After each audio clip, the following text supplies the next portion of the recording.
কিয়ামতের দিনটা বড্ড ভয়ঙ্কর, কেউ সুপারিশ করার সাহস পাবে না। আরে আমার অবস্থা কি আমি জানি না, আমি আবার কারোর জন্য সুপারিশ করব? কথা বুঝেন নাই? আমার কি হবে আমি জানি, তা আমি আরেকজনের নিয়ে টেনশন করার সুযোগ কোথায়? ইয়া নাফসি ইয়া নাফসি, আল্লাহ আমারে বাঁচাও আমারে বাঁচাও আমারে বাঁচাও।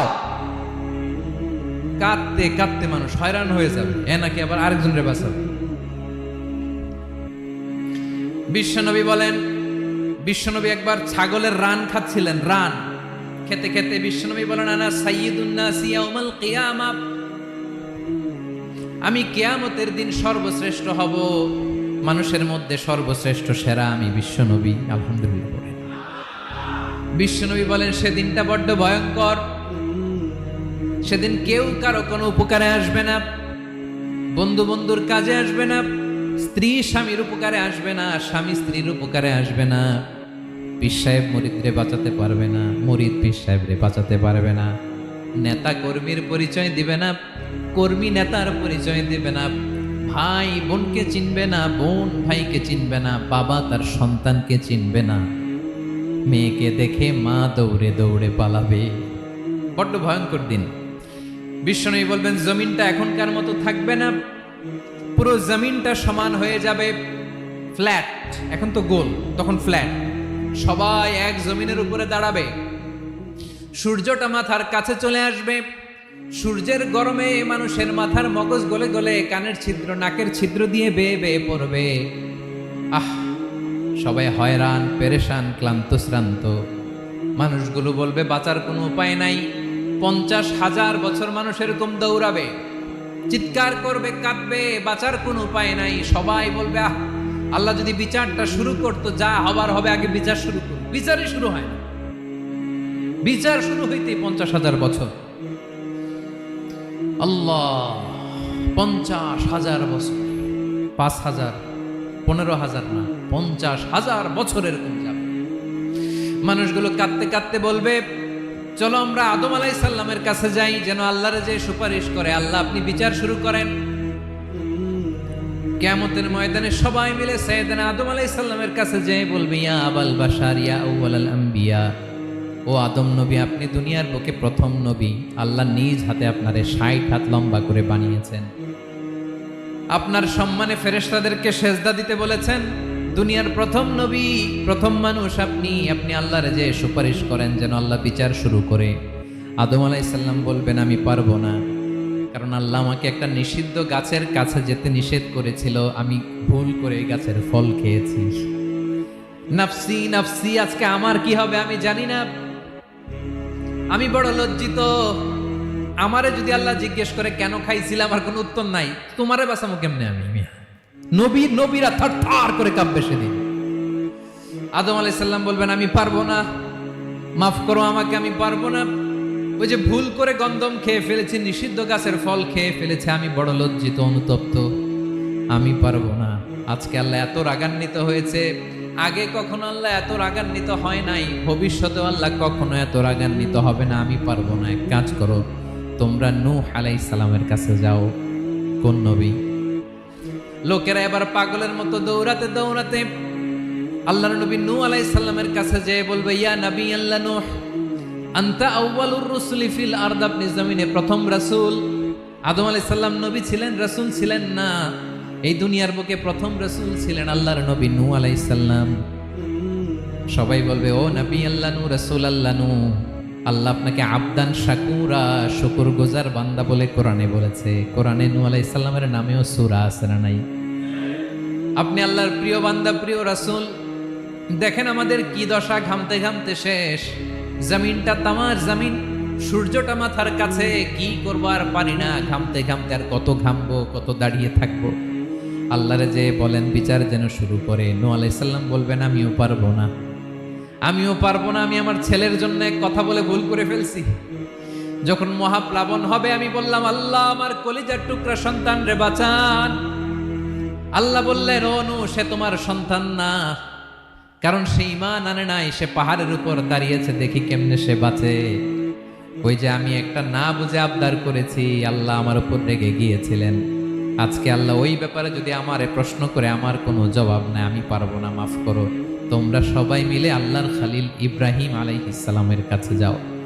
লোকগুলো পাগলের মতো খুঁজতে আরম্ভ করবে, অযুত লক্ষ নিযুত কোটি মানুষের ভিড়ে আল্লাহর খালিল ইব্রাহিমকে যেয়ে বলবে, ইয়া খালিলুল্লাহ, ও আল্লাহর খালিল, আল্লাহ আপনাকে বড্ড ভালোবেসেছেন, আপনি কাবা বানিয়েছেন, আল্লাহ আপনাকে বড্ড পছন্দ করেন। দেখেন আমাদের কি অবস্থা, আপনি যে আল্লাহর কাছে সুপারিশ করেন যেন আল্লাহ আজকে বিচার শুরু করে। আল্লাহর নবী ইব্রাহিম বলবেন, আমিও পারবো না, আমি আমার জীবদ্দশায় 3টা মিথ্যা বলেছি। কয়টা? আসলে মিথ্যা না, একটু টুইস্ট করে কৌশল করে কথা বলেছিলেন, ওইটাকে হাদিসে মিথ্যা বলা হয়েছে। আমি জীবনে 3টা মিথ্যা বলেছি, জীবন বাঁচানোর তাগিদে কৌশল করে 3টা কথা বলেছি। আজকের এই কঠিন ময়দানে আল্লাহ যদি ওই 3টা কথার ব্যাপারে জিজ্ঞেস করে, লজ্জায় আমি মাথা দেখাতে পারবো না, আমিও পারবো না, আমিও পারবো না। আজকে আল্লাহ এত রেগে আছে, আগে কখনো এত রাগে নাই, পরেও রাখবে না। তোমরা সবাই মিলে বনি ইসরাইলের নবী মুসা আলাইহিস সালামের কাছে যাও। সবাই এবার যাবে মুসা আলাইহিস সালামের কাছে, যেয়ে বলবে, ইয়া নবী আল্লাহ মুসা, আপনি ছিলেন কালিমুল্লাহ, আল্লাহর সাথে সরাসরি কথা বলতেন, রব্বুল আলামিন আপনাকে তাওরাত কিতাব দিয়েছেন, আপনি যে একটু সুপারিশ করেন। আল্লাহর নবী মুসা বলবেন, মাফ করো, আমিও পারবো না, আমি দুনিয়ার বুকে ভুল করে একটা মানুষকে মেরে ফেলেছি। আমি মারছিলাম আদব শিক্ষা দেওয়ার জন্য এক থাপ্পড়, এই থাপ্পড়ে যে ওই লোক মরেই যাবে আমি জানতাম না। আজকে আল্লাহ যদি জিজ্ঞেস করে কেন মারলা, জবাব আছে? ওই লজ্জায় আমি অনুতপ্ত, আমি পারবো না, আমার এই কথা বলো না। আজকে আল্লাহ বড্ড রেগে আছে, আমি পারবো না, তোমরা আল্লাহর নবী ঈসা আলাইহিস সালামের কাছে যাও। কিয়ামতের ময়দানে মানুষগুলো পাগল পাড়া হয়ে আল্লাহর নবী ঈসা আলাইহিস সালামের কাছে যাবে, যে বলবে, নবী ঈসা আপনি রূহুল্লাহ, বাবা ছাড়া আল্লাহ আপনাকে বানিয়েছেন, ইনজিল কিতাব দিয়েছেন, মৃত মানুষকে আপনি জীবিত করতে পারতেন, আজকের এই কঠিন বিপদের দিনে আপনি আমাদের সাহায্য করেন। আল্লাহর কাছে যে বলেন যেন বিচার শুরু করে। ঈসা আলাইহিস সালাম বলবেন, আমিও পারবো না, ইন্নী উবিদতু মিন দুনিল্লাহ, আমার উম্মত খ্রিস্টানেরা আল্লাহরে বাদ দিয়ে আমি ঈসার ইবাদত করেছে। আমার মা ম্যারি আর আমাকে ডাকতো জেসাস ক্রাইস্ট, আমার ইবাদত করেছে, যদিও আমি আমার ইবাদত করতে বলি না। ঈসা আলাইহিস সালামও ইবাদত করতে বলেছেন একজনের, তিনি কে? আল্লাহর নবী ঈসা আলাইহিস সালাম বলবেন, আমিও পারবো না, আজকে আল্লাহ অনেক রেগে আছে, আমি পারবো না, তবে একটা পরামর্শ দিতে পারি, একটা সাজেশন দিতে পারি। আজকের দিনে এই কঠিন মুসিবতের কালে, এই কঠিন সময়ে কেউ আল্লাহর দরবারে দাঁড়িয়ে একটা টু শব্দ করার ক্ষমতা কারো নাই, একমাত্র আখিরি জামানার পয়গাম্বর বিশ্বনবী মুহাম্মদুর রাসূলুল্লাহ ছাড়া। মানুষগুলো এবার আগুনের মধ্যে পানি দিলে যেমনি আগুন নিভে যায়, দাউ দাউ করা হৃদয়ে জ্বলন্ত আগুন তাদের ঠান্ডা হবে। কিয়ামতের ময়দানে ওই বিভীষিকাময় সময়ে মুসিবতের কালে মানুষগুলো পাগল হয়ে বিশ্বনবীকে খুঁজতে আরম্ভ করবে। সবাই মিলে বিশ্বনবীর কাছে যেয়ে বলবে, ইয়া রাহমাতাল লিল আলামিন, ইয়া খাতামান নবীন, রাহমাতাল লিল আলামিন। দেখেন আমাদের কি অবস্থা, কি কঠিন বিপদে আমরা আছি, দাঁড়াতে পারি না, সূর্যের আলোতে ঘেমে হয়রান।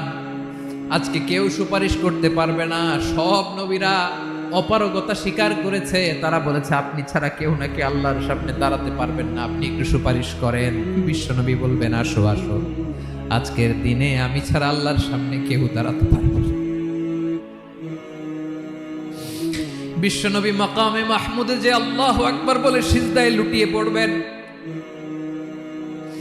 আল্লাহ রাব্বুল আলামিন বিশ্বনবীকে এমন কিছু চমৎকার শব্দ শিখাবেন, ওই শব্দগুলো দিয়ে আল্লাহর প্রশংসা করে বিশ্বনবী কাঁদতে আরম্ভ করবেন। বিশ্বনবী এমন ভাবে অজর দ্বারায় সিজদায় লুটিয়ে পড়ে কাঁদবেন, রব্বুল আলামিনের রহমতের দরিয়ায় জোশ লেগে যাবে। রব্বুল আলামিন এই দৃশ্য থেকে সহ্য করতে পারবেন না। রব্বুল আলামিন বলবেন, ইয়া মুহাম্মদ ইরফা রাসাক, ও নবী আপনি মাথা তোলেন, মাথা তোলেন, আপনার কান্না আমি সহ্য করতে পারি না। নবী আপনি মাথা তোলেন, সাল তুতা, আজকে আপনি যা চাবেন তাই দেব। নবী আপনি সিজদা থেকে মাথা তুলেন, সাল তুতা, যা চাবেন তাই দেব। ওয়াশফা তুশাফা, যার জন্য সুপারিশ করবেন তার সুপারিশ কবুল করে নেব। বিশ্বনবী এবার মাথা তুলবেন। যে বিভীষিকাময় সময়ে প্রত্যেক নবী বলেছেন আমি পারবো না, প্রত্যেক নবী বলেছেন নফসি নফসি, আমার কি হবে আমি জানি না, আল্লাহ আমারে বাঁচাও। প্রতিটি নবী বলবেন নফসি নফসি, আল্লাহ তুমি আমারে বাঁচাও আমারে বাঁচাও। বিশ্বনবী মাথা তুলবেন, তুলে বলবেন রব্বি হাবলি উম্মতি, আল্লাহ তুমি আমার গুনাহগার উম্মতকে বাঁচাও।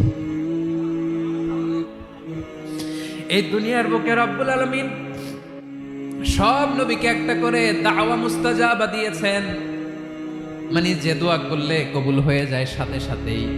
দাও বিহা, দুনিয়ার সব নবীরা ওই দোয়াটা দুনিয়ায় করে ফেলেছে। সব নবীকে আল্লাহ একটা করে দোয়া দিয়েছেন, নবী দোয়া করলেই কবুল। সব নবীরা ওই দোয়া করে ফেলেছে দুনিয়াতে। বিশ্বনবী বলেন আমি করি নাই।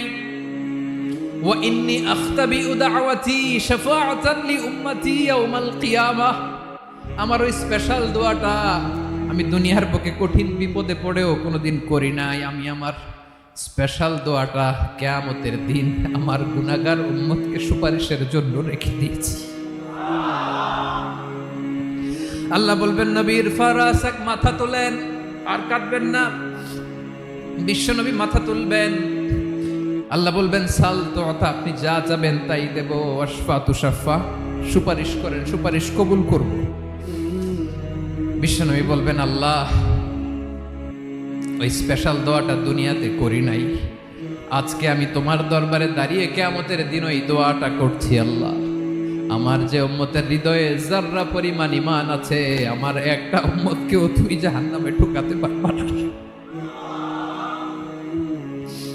বিশ্বনবী পাগলের মতো একবার হাউজে কাউসারে যাবেন, একবার সিরাতে যাবেন, একবার পুলসিরাতের দিকে, একবার হাউজে কাউসারের দিকে পাগলের মতো দৌড়াতে থাকবেন। তার কোনো গুনাহগার উম্মত যাতে জাহান্নামে ঢুকে না যায়, সেদিন কেউ সুপারিশ করতে পারবে না বিশ্বনবী ছাড়া। এজন্য 5 নম্বর আল্লাহ বললেন মান